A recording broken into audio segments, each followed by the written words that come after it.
शिव जी और कुबेर की कहानी।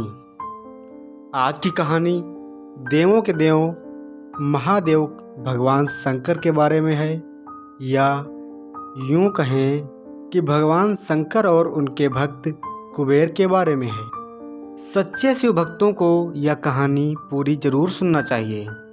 कहानी कुछ इस प्रकार है। कुबेर, जिनको धन के देवता कहा जाता है, वह यक्षों के भी देवता थे। कहते हैं कि लंका पहले कुबेर की थी। रावण ने जब लंका पर कब्जा किया और कुबेर को वहां से निकाल दिया, तो कुबेर को मुख्य भूमि की तरफ जाना पड़ा। प्रजा और राज्य को खोने के बाद कुबेर निराश हो गए थे, इसलिए उन्होंने भगवान शिव की आराधना और भक्ति शुरू कर दी। इस तरह से कुबेर एक शिव भक्त बन गए। कुबेर ने बहुत कड़ी तपस्या की और भगवान शिव को प्रसन्न किया। भगवान शिव ने उसकी तपस्या से प्रसन्न होकर उन्हें एक नया राज्य दिया और संसार का सारा धन उनको दे दिया। इस तरह से कुबेर धन के देवता बन गए और लोग धन और कुबेर को एक समान मानने लगे। संसार के सबसे धनी व्यक्ति बनने के बाद कुबेर भगवान शिव को बहुत कीमती वस्तुएं चढ़ाने लगे। धीरे धीरे उन्हें लगने लगा कि वह शिव का इतना महान भक्त है और वह इतनी सारी बहुमूल्य वस्तुएं भगवान शिव को चढ़ाता है। लेकिन सत्य तो यह था कि भगवान शिव ने कभी भी उसकी चढ़ाई विभूति के अलावा किसी और वस्तु को छुआ तक नहीं था। कुबेर जो यह मानने लगा था कि अब वह भगवान के लिए कुछ भी कर सकता है और उन्हें जो चाहिए वह दिलवा सकता है। कुबेर एक बार भगवान शिव के यहाँ पहुँचा और उनसे कहा, मैं आपके लिए कुछ करना चाहता हूँ। आप मुझे बताइए मैं आपके लिए क्या कर सकता हूँ। भगवान शिव ने कहा, तुम मेरे लिए कुछ नहीं कर सकते, क्योंकि कुछ करने के लिए मेरी कोई आवश्यकता है ही नहीं। लेकिन कुबेर शिव जी से बहुत आग्रह करने लगा कि वह उनके लिए कुछ करना चाहता है। दरअसल यह कुबेर का अहंकार बोल रहा था।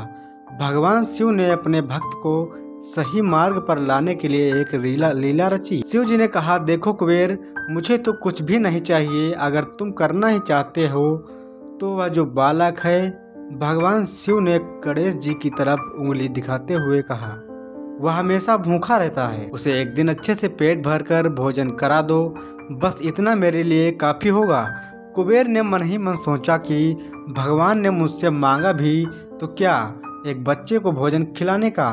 बस यह सोचकर कुबेर गणेश जी को अपने साथ भोजन कराने के लिए ले गए। शुरू में कुबेर ने अपने कुछ रसोइयों द्वारा भोजन बनाकर गणेश जी को स्वादिष्ट भोजन परोसा, लेकिन उसने देखा कि गणेश जी खाते ही जा रहे हैं, तो उसने कई सैकड़ों रसोइयों को बुलाकर प्रचुर मात्रा में भोजन बनाना शुरू रखा। एक तरफ भोजन बनता जा रहा था और एक तरफ गणेश जी उसे खाते जा रहे थे। गणेश जी को इतना खाते देख कुबेर की चिंता बढ़ने लगी। कुबेर ने गणपति से कहा, गणेश जी आप रुक जाइए, इतना ज़्यादा खाएंगे तो आपका पेट फट जाएगा। गणपति जी ने मुस्कुराते हुए गणेश जी कुबेर जी से कहा, आप मेरी चिंता मत कीजिए, आप अपना वचन पूरा कीजिए। मुझे भूख लगी है, मुझे खाना खिलाइए, नहीं तो मैं तुम्हें खा जाऊंगा।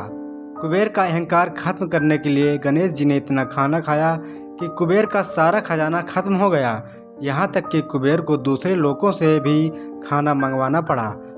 कुबेर को लगा सच बात तो यह थी कि भगवान ने जो कुछ उसे दिया है उसी का थोड़ा हिस्सा वो भगवान को दे रहा था, जबकि संसार का सारा धन भगवान के लिए एक तिनके भर से ज़्यादा नहीं है।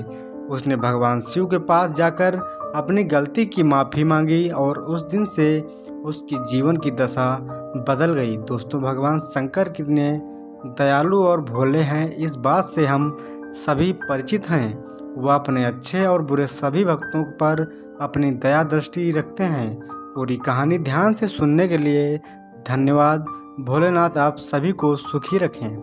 अगर आप भी मेरी तरह भोलेनाथ को दिल से मानते हैं तो वीडियो को लाइक और चैनल को सब्सक्राइब करके कमेंट बॉक्स में हर हर महादेव जरूर लिख देना।